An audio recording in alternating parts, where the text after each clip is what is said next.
Inueluate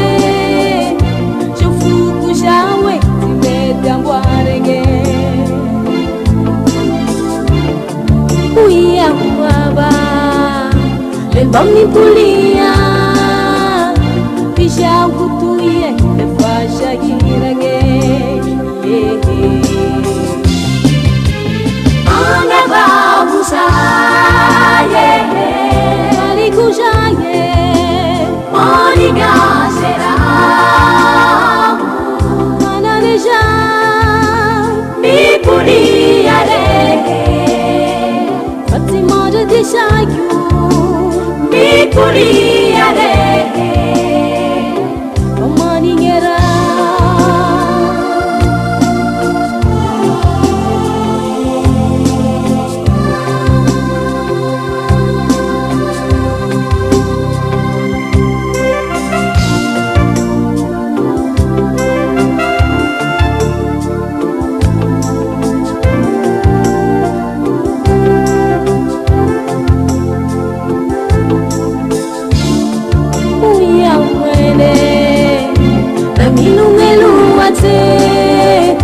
Jofuku jawe timedambuarenge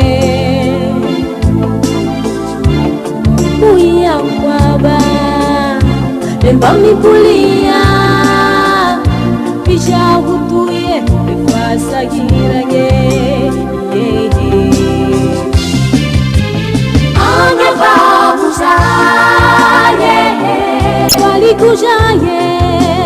Monica será Mananeja Mi puliare Fatima de Dishayu Mi puliare Omaningera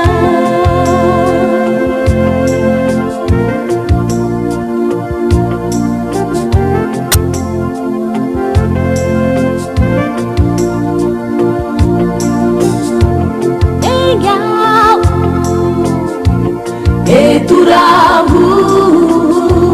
Uraye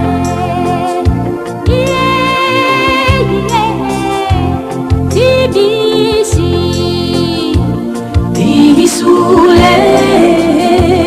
Amaku Famani ngazera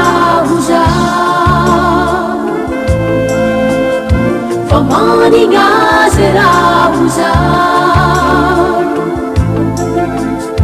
Famani ngaze